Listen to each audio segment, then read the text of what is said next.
Segunda-feira da segunda semana da Quaresma. Atenção, eu sou o Padre Pedro Paulo e iniciamos agora mais um programa, a Bíblia, o Mundo de Hoje. Bem, atingidos pelo clarão, pela fulgidez daquela visão, daquela experiência que marca logo o início da Quaresma, a segunda semana, Jesus transfigurado. Mas vamos lá, trata-se do Evangelho de São Lucas, capítulo 9, versículos 28b a 36. Como vimos na sexta-feira, um convite à igreja: suba para orar, suba para rezar. Aliás, rezar e subir são sinônimos. A oração é ou não é oração, é sempre elevação. E no caso do cristianismo, essa elevação tem o máximo de realismo, porque o verbo se fez carne. Nós não somos budistas no cume de uma montanha sozinhos, fazendo barulhos. Não. Quem nos conduz à montanha é o Cristo.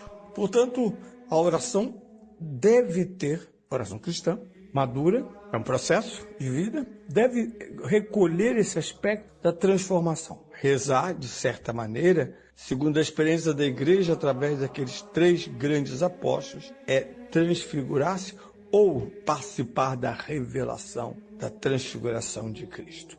A expressão usada pelo Evangelho de São Lucas nesse domingo foi a glória de Cristo. Doxa tu Cristo. Esse é o tema central, por isso não há no Evangelho de São João transfiguração, porque esse é o tema central do Evangelho de São João, a glória de Cristo.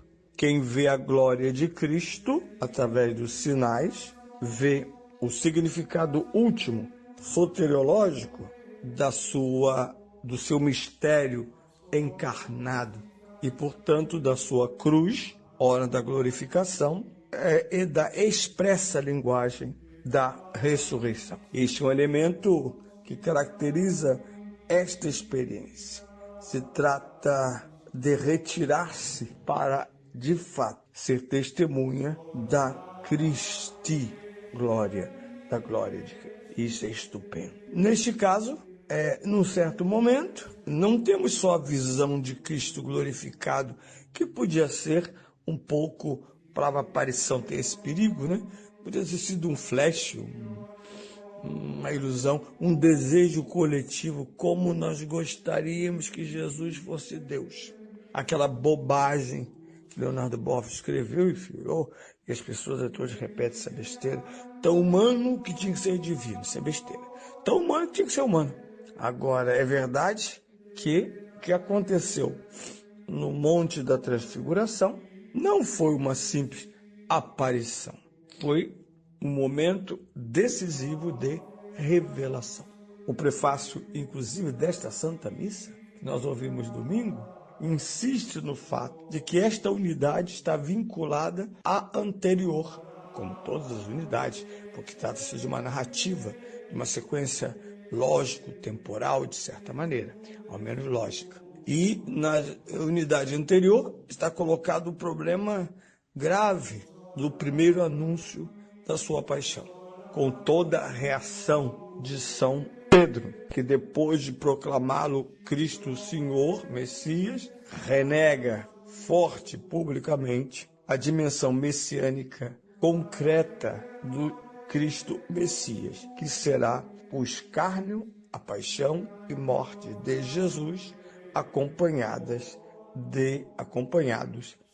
da ressurreição.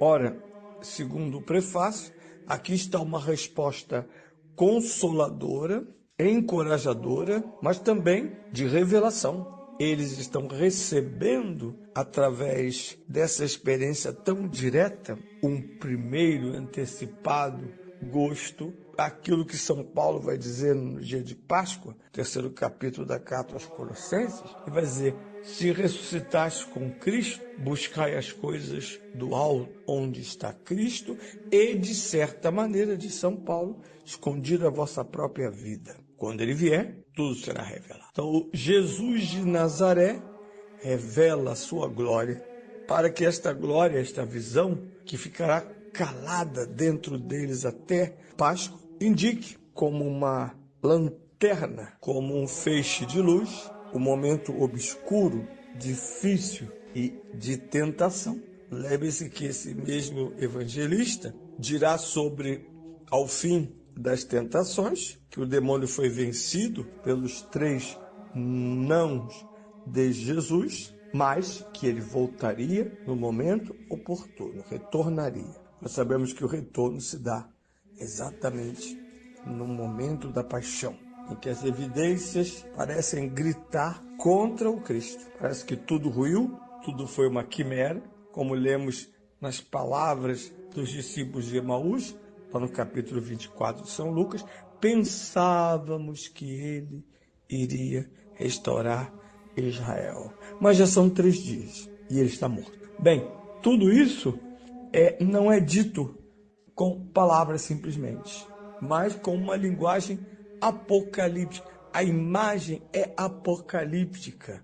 Por quê, padre? Porque o cristianismo herda uma tendência que depois se torna lei, que é a escatologia. A partir da intervenção de Deus junto a Abraão, no famoso capítulo 12 do Gênesis, a experiência de fé judaica é uma experiência escatológica.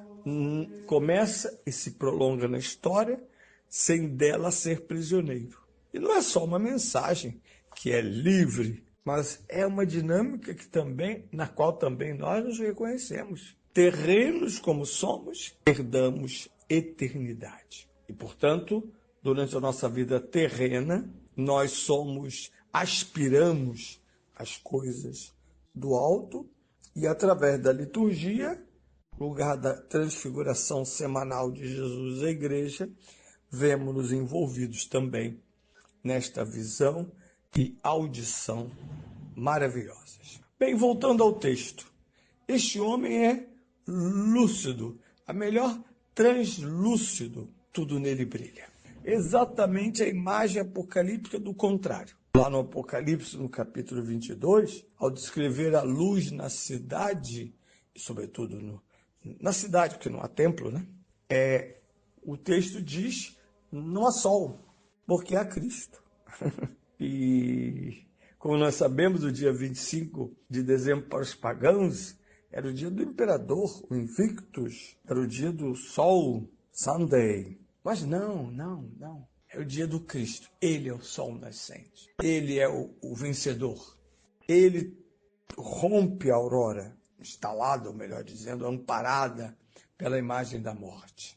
Ele tira os homens, na sua própria pessoa, do crepúsculo da morte. Por isso é um tema tão grande e tão valioso. E como disse na sexta-feira, tudo é estupefante, tudo é extraordinário, tudo traz admiração extrema e exige contemplação.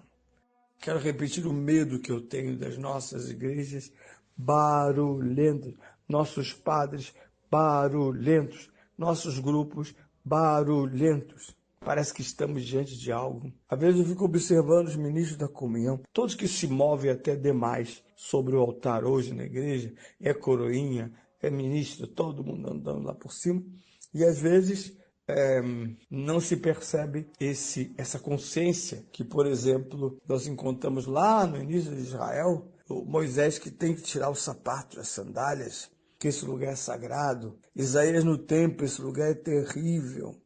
Jacó que constrói um altar, porque as pedras sobre as quais ele dormiu aquela noite, teve a visão da escada, indicam que aquilo é Betel, que aquilo é a casa de Deus. Não sei, parece que os nossos espaços religiosos se tornaram espaços funcionais. E os funcionários chegam, abrem, fecham. Por exemplo, a organização da missa é acompanhada de muito barulho. Muito. Não vejo. E para ter silêncio, preciso pedi-lo, exigi-lo. Desliguem os celulares, não sei o quê. E na educação moderna, crianças não podem receber não. Então elas podem passar a manhã toda na missa aos berros, correndo, porque isso faz parte, parece-me, de uma certa visão educacional contemporânea.